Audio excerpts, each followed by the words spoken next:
students. Today let's see the database system structure.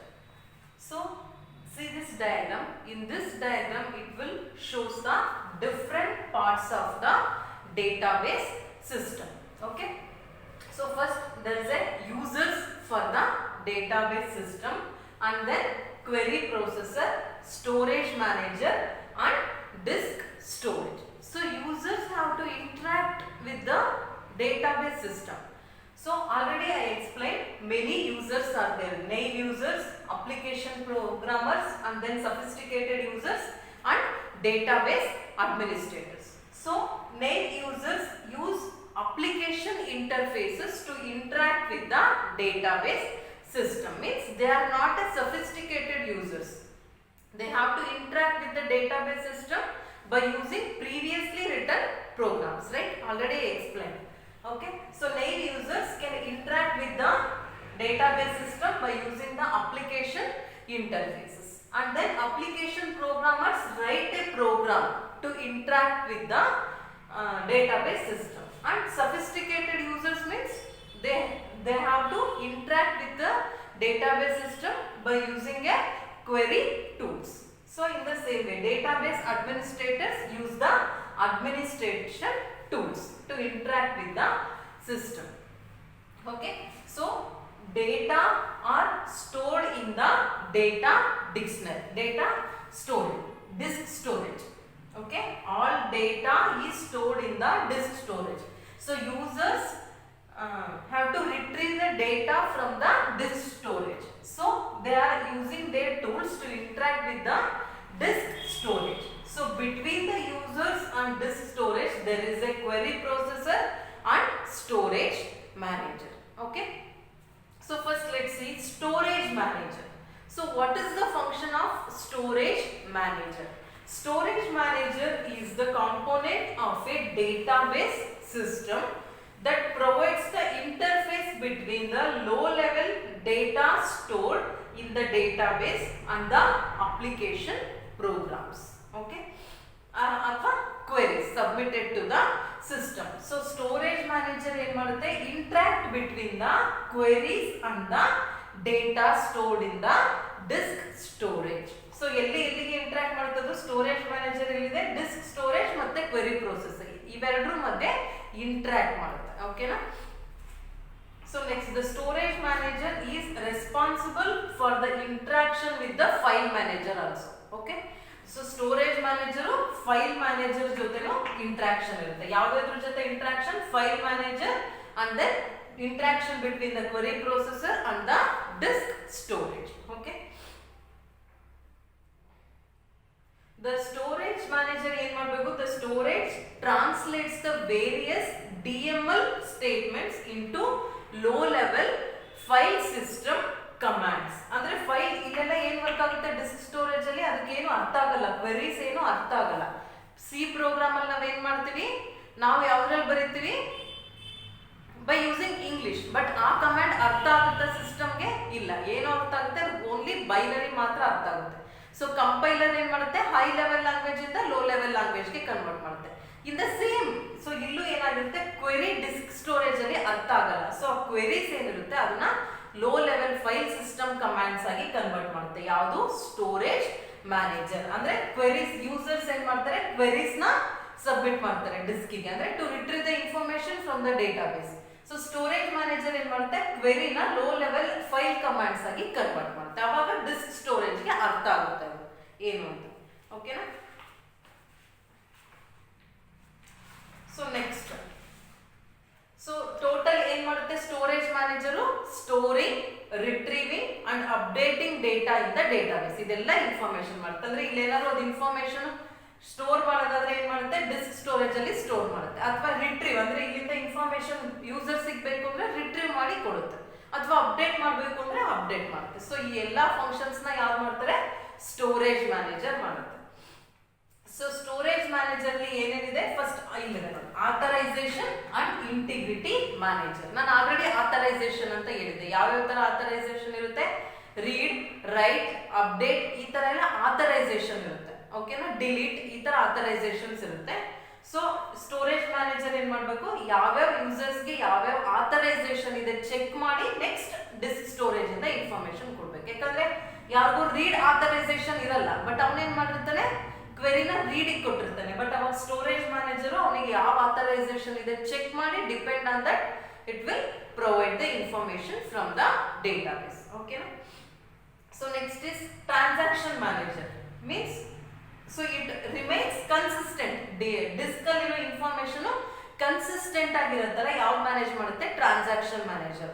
Consistent ಅಂದ್ರೆ ಏನು, ಏನೇ ಆಪರೇಷನ್ ಮಾಡಿರ್ಲಿ, ರೀಡ್, ರೈಟ್, ಅಪ್ಡೇಟ್ ಅಥವಾ delete ಏನಾದ್ರು ಮಾಡಿರ್ಲಿ, ಬಟ್ ಅದರಲ್ಲಿರೋ ಡೇಟಾಗೆ ಯಾವುದು ಅಫೆಕ್ಟ್ ಆಗಿರಬಾರ್ದು. ನೀವೇನ್ ಪರ್ಟಿಕ್ಯುಲರ್ ಡೇಟಾ, ಇವಾಗ ನಿಮ್ಮ ಇನ್ಫಾರ್ಮೇಶನ್ ಮಾತ್ರ ನೀವು ಅಪ್ಡೇಟ್ ಮಾಡ್ತಿರ್ತೀರಿ ಅಂದ್ರೆ ನಿಮ್ದು ಮಾತ್ರ ಅಪ್ಡೇಟ್ ಆಗಿರ್ಬೇಕು. ಅದನ್ನ ಬಿಟ್ಟು ಬೇರೆ ನಿಮ್ಮ ಫ್ರೆಂಡ್ಸ್ ಯಾವ ಇನ್ಫಾರ್ಮೇಶನ್ಗೂ ಅದು ಅಫೆಕ್ಟ್ ಆಗಿರಬಾರ್ದು. ಅದಕ್ಕೆ ನಾವೇನಂತೀವಿ, ಕನ್ಸಿಸ್ಟೆಂಟ್ ಅಂತ ಅಂತೀವಿ.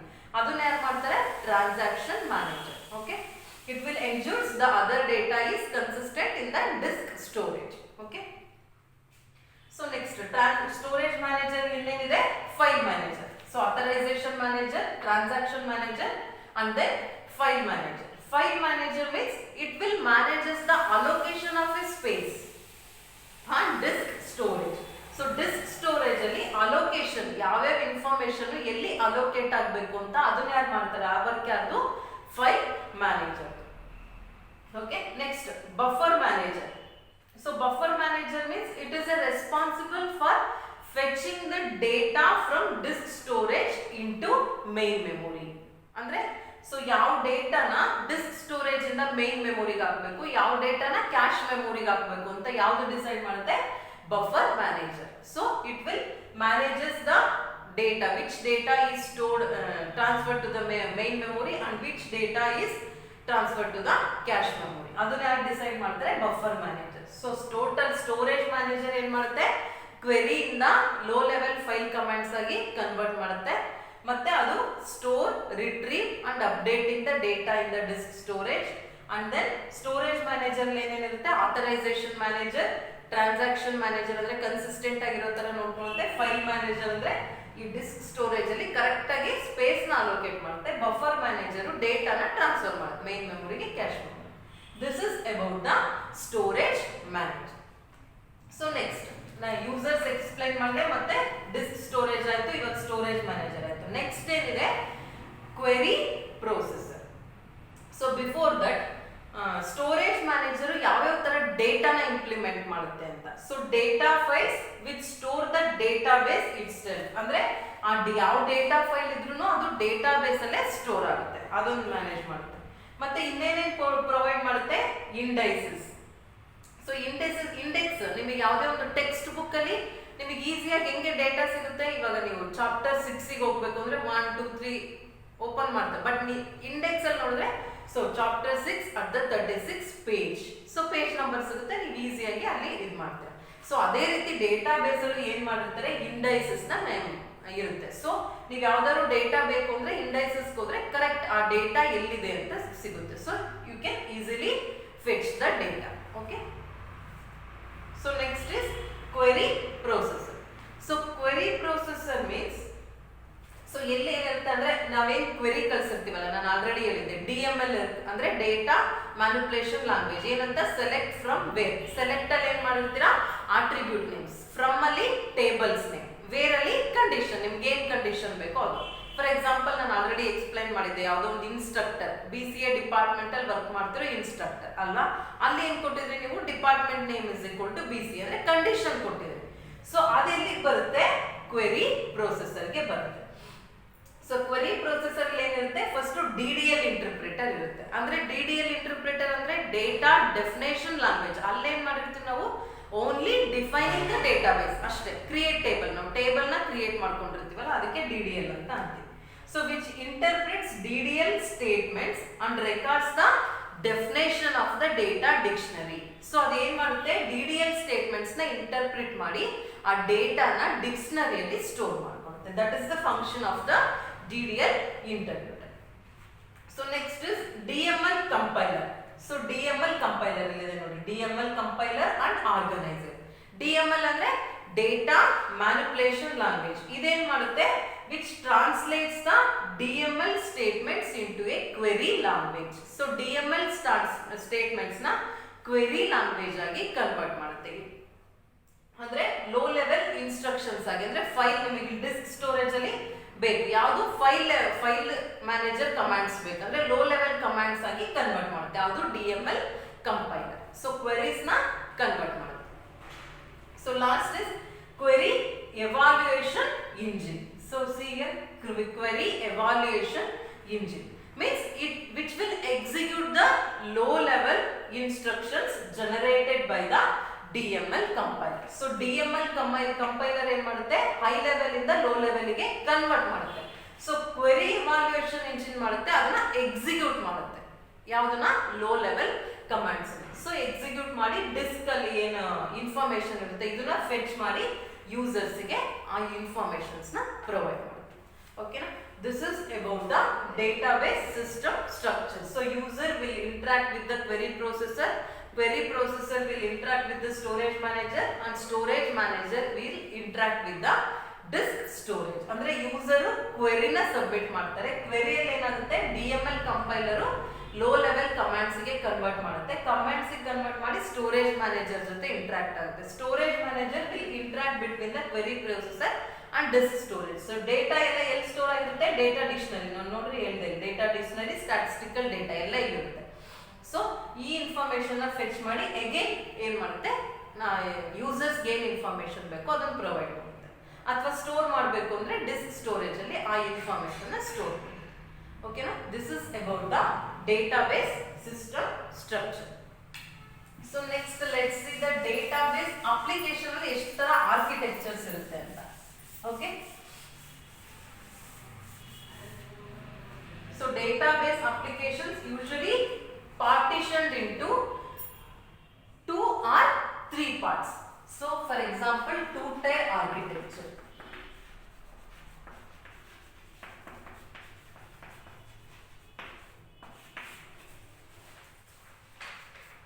So two-tier architecture ಅಲ್ಲಿ ಏನಾಗುತ್ತೆ, user and then application.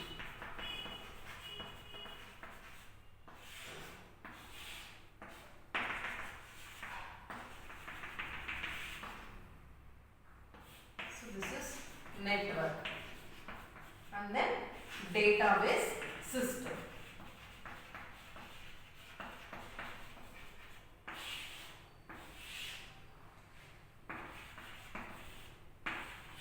So next is three-tier architecture. Ideno client. Okay, this is server. So three-tier architecture.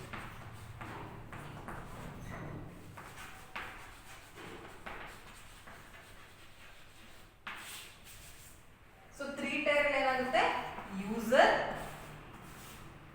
and then application client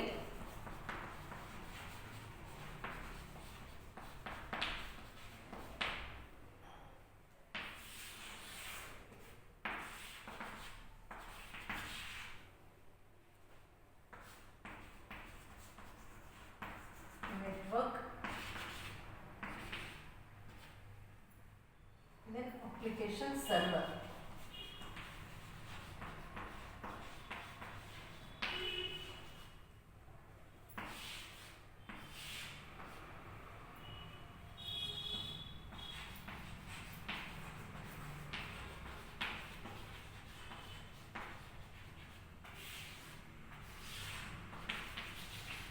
So client and server interaction ಹೆಂಗಿರುತ್ತೆ ಅಂತ, two-tier architecture and then three-tier architecture. So two-tier architecture ಏನಾಗ್ತದೆ, client ಮತ್ತೆ server interaction ಆಗ್ತದೆ. ಹೆಂಗೆ, client ಅಂದ್ರೆ ಯಾರು, user, server ಅಂದ್ರೆ database system. So ಹೆಂಗ್ ಇದಾಗ್ತಾ ಇದೆ, ಅದು ಕ್ಲೈಂಟ್ ಮೆಷಿನ್ ಇಂಟರಾಕ್ಟ್ ಆಗ್ತಾ ಇದೆ ಯಾವ್ದ್ರ ಜೊತೆ,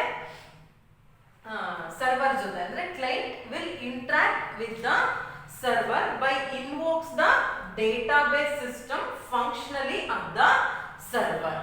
ಸೊ ಅಂದ್ರೆ ಏನಾಗ್ತದೆ, ಒಂದು ಅಪ್ಲಿಕೇಶನ್ ಸಾಕು, ಇಲ್ಲಿ ಯೂಸರ್ ಅಲ್ಲಿರೋ ಅಪ್ಲಿಕೇಶನ್ ಏನ್ ಮಾಡ್ತಾ ಇದೆ, ಸರ್ವರ್ ಜೊತೆ ಡೈರೆಕ್ಟ್ ಆಗಿ ಇಂಟರಾಕ್ಟ್ ಆಗ್ತಾ ಇದೆ. ಎಲ್ಲಿ, two-tier ಆರ್ಕಿಟೆಕ್ಚರ್ ಅಲ್ಲಿ. ಬಟ್ three-tier ಆರ್ಕಿಟೆಕ್ಚರ್ ಅಲ್ಲಿ ಕ್ಲೈಂಟ್ ಸೈಡ್ ಅಲ್ಲಿ ಅಪ್ಲಿಕೇಶನ್ ಕ್ಲೈಂಟ್ ಅಂತ ಇರುತ್ತೆ, ಅಗೇನ್ ಸರ್ವರ್ ಸೈಡ್ ಅಲ್ಲಿ ಅಪ್ಲಿಕೇಶನ್ ಸರ್ವರ್ ಅಂತ ಇರುತ್ತೆ. ಸೊ ಇಲ್ಲಿ ಕ್ಲೈಂಟ್ ಅಲ್ಲಿರೋ ಅಪ್ಲಿಕೇಶನ್ ಡೈರೆಕ್ಟ್ ಆಗಿ ಡೇಟಾಬೇಸ್ ಸಿಸ್ಟಮ್ ಜೊತೆ ಇಂಟ್ರಾಕ್ಟ್ ಆಯ್ತು. ಬಟ್ ಇಲ್ಲೇನಾಗ್ತಿದೆ, ಯೂಸರು ಅಪ್ಲಿಕೇಶನ್ ಕ್ಲೈಂಟ್ ಅಂತ ಇರುತ್ತೆ. ಸೊ ಈ client, application client server side ಅಲ್ಲಿರೋ ಅಪ್ಲಿಕೇಶನ್ ಜೊತೆ ಇಂಟ್ರಾಕ್ಟ್ ಆಗುತ್ತೆ. ಅಂದ್ರೆ user first application client direct ಆಗಿ ಇಂಟ್ರಾಕ್ಟ್ ಆಗಕ್ ಬರಲ್ಲ, and then application server. So ಈ ಅಪ್ಲಿಕೇಶನ್ ಸರ್ವರ್ ಡೇಟಾಬೇಸ್ ಸಿಸ್ಟಮ್ ಜೊತೆ ಇಂಟ್ರಾಕ್ಟ್ ಆಗಿ ಏನ್ ಇನ್ಫಾರ್ಮೇಶನ್ ಬೇಕೋ ಅದನ್ನ ಯೂಸರ್ಗೆ ಪ್ರೊವೈಡ್ ಮಾಡುತ್ತೆ. ಅಂದ್ರೆ ಎರಡು ತರ ಇರುತ್ತೆ ಅಪ್ಲಿಕೇಶನ್ ನಾವು ಹೆಂಗ್ ಯೂಸ್ ಮಾಡ್ತೀವಿ ಅಂತ. 2 tyre architecture, 3 tyre architecture. 2 tyre ಅಲ್ಲಿ ಒಂದೇ ಅಪ್ಲಿಕೇಶನ್ ಯೂಸರ್ ಮತ್ತೆ ಸರ್ವರ್ ಜೊತೆ ಇಂಟ್ರಾಕ್ಟ್ ಆಗುತ್ತೆ.